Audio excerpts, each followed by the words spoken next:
अब हम लोग इलेक्ट्रोमैग्नेटिक वेव्स कंप्लीट कर चुके हैं, जिसके 2 पार्ट थे और आपने उसका PDF भी बनाया है। सारे बच्चे दोनों पार्ट के PDF बना के हमको देंगे, उनको मुझे चेक करना है और आपके इसके मार्क्स भी आपके ऐड होंगे, ठीक है। तो हम आपसे अब इलेक्ट्रोमैग्नेटिक वेव्स से आगे बढ़ते हैं। नेक्स्ट आपकी यूनिट आती है, ये यूनिट है ऑप्टिक्स की। ये यूनिट नंबर 5 है ऑप्टिक्स की। और ऑप्टिक्स आपके बोर्ड में 14 नंबर का आता था लास्ट ईयर तक। इस साल जो सिलेबस कम कर दिया है, इसमें मार्क्स ऐड कर दिए गए हैं, ये 16 नंबर के आसपास का। इसमें आपको न्यूमेरिकल रीजनिंग के सारे क्वेश्चन मिलेंगे और ये सबसे इम्पॉर्टेंट और सबसे लेंदी यूनिट है आपके फिजिक्स क्लास 12 की। तो थोड़ा ध्यान रखिएगा, इसमें साइन कन्वेंशन का काफ़ी यूज़ है।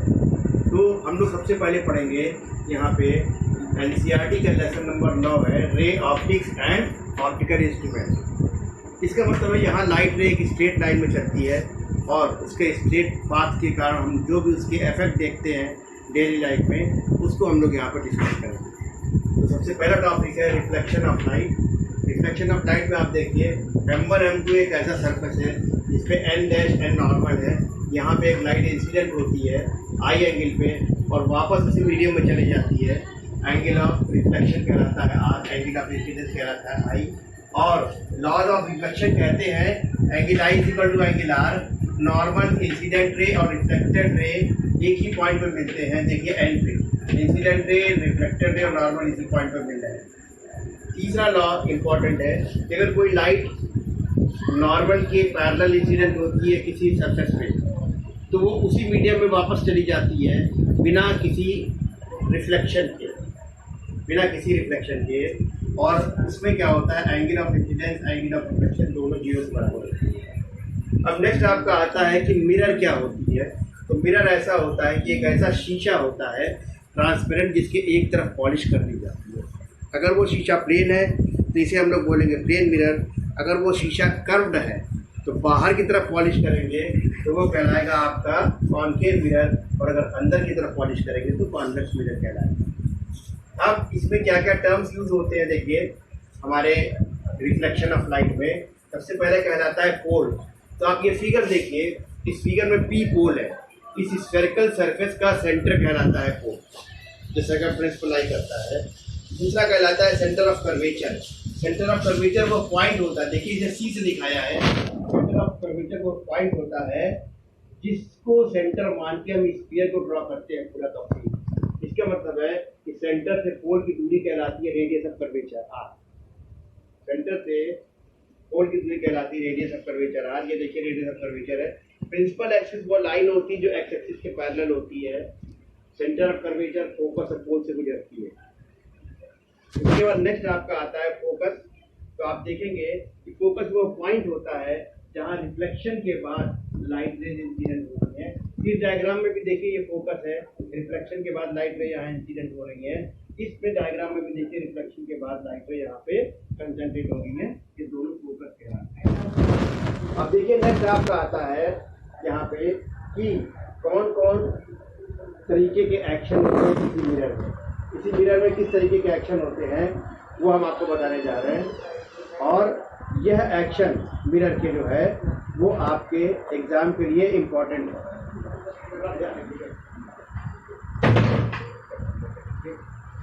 ये इम्पोर्टेंट है एक्शन आपके लिए और इससे रिलेटेड क्वेश्चन बोर्ड में आता है, जरा ध्यान रखिएगा। तो इसमें देखिए क्या है, पहला एक्शन कहलाता है कन्वर्जिंग एक्शन, दूसरा एक्शन कहलाता है डाइवर्जिंग एक्शन। कन्वर्जिंग एक्शन में क्या होता है कि लाइट रेज रिफ्लेक्शन के बाद किसी पर्टिकुलर पॉइंट पे मिलती है प्रिंसिपल एक्सिस से, उस पॉइंट को बोलते हैं फोकस। और ये पॉइंट पे इनकी मीटिंग रियल फोकस होता है। रियल का मतलब होता है really after reflection they meet. और यहाँ पे देखिए ये डाइवर्जिंग एक्शन है जहाँ पे कि लाइट रेज रिफ्लेक्शन के बाद दूर फैल रही है। ये देखिए लाइट रे पैरेलल आई और ये पलट कैसे वापस चली गई, ये देखिए मीडियम पे। तो ये देखिए इस तरीके से होता है, ये लाइट रे फैल रही है, वाइट पे लाइट रे कंसंट्रेट हो रही है। कॉनकेव मिरर कन्वर्जिंग होता है, कॉन्वेक्स मिरर डाइवर्जिंग होता है। कॉनकेव मिरर में रियल फोकस होता है, कॉन्वेक्स मिरर में वर्चुअल फोकस होता है। कॉनकेव मिरर में आपका जो भी डिस्टेंसेज है फ्रॉम लेफ्ट टू राइट लिए जाते हैं। कॉन्वेक्स मिरर में लेफ्ट टू राइट तो लिए जाते हैं, लेकिन मिरर के आगे भी डिस्टेंस वर्चुअली लिए जाते हैं। यहाँ पे साइन कन्वेंशन का बहुत यूज है। नेक्स्ट वीडियो जो हम लोग आपके लिए मंडे को अपलोड करेंगे, क्योंकि फ्राइडे के बाद अब आपको मंडे को वीडियो मिलेगी, तो मंडे को जब वीडियो अपलोड करेंगे उसमें हम लोग बात करेंगे कि आपका किस तरीके से रियल और वर्चुअल फोकस होता है, कैसे कन्वर्जिंग डाइवर्जिंग एक्शन। ये बोर्ड में 1 नंबर का आता है कि what is converging and diverging action of a mirror. Similarly in case of lens also the same process is there. Difference is in lens we use thin surface, two thin spherical surface are bounded with a medium, and here it is a plain glass which is curved. ये difference है दोनों में। अब उसके बाद आता है कि फोकल लेंथ और रेडियस ऑफ कर्वेचर में क्या रिलेशन है। फोकल लेंथ और रेडियस ऑफ कर्वेचर में देखिए क्या रिलेशन है। आर देखिए ये है और फोकल लेंथ देखिए आपकी ये है, यहाँ से आर, मतलब सेंटर ऑफ कर्वेचर ये है और फोकल लेंथ ये है। तो फोकल लेंथ हमेशा रेडियस ऑफ कर्वेचर का आधा होता है, याद रखिएगा। Focal length is equal to half of radius of curvature. CBSE board में कभी कभी क्वेश्चन आ जाता है कि फोकल लेंथ इज गिवन, मान लीजिए 40 centimetre, what is radius of curvature. अगर बच्चे ये रिलेशन नहीं जानते हैं तो वो कर नहीं पाएंगे।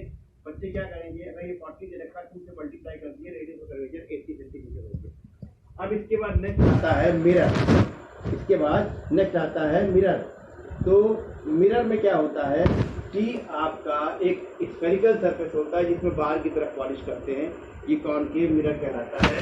कॉनकेव मिरर में आपका ए भी एक ऑब्जेक्ट है जो प्रिंसिपल एक्सिस से ऊपर रखा है, इसकी साइज यू है और यहाँ से 2 लाइटें जलती हैं, एक पैरेलल टू प्रिंसिपल एक्सिस और एक सेंटर ऑफ कर्वेचर से पास होकर वही वापस हो जाती है। ये रिफ्लेक्ट होकर के मिरर से फोकस से गुजरती है और यहाँ पे फोकस और सेंटर ऑफ कर्वेचर के बीच में इन्वर्टेड और रियल इमेज बनती है, इन्वर्टेड और रियल इमेज बनती है। इस तरीके से हम इस डायग्राम से आपको यू बता सकते हैं कि what is u, what is v, what is f, what is r. ये कहलाता है ऑब्जेक्ट डिस्टेंस। ये कहलाता है object distance from pole, from p. ये कहलाता है इमेज डिस्टेंस। ये कहलाता है image distance from P.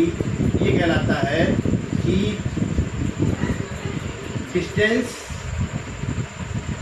Of focus from pole, और रेडियस ऑफ कर्वेचर कहलाता है कि रेडियस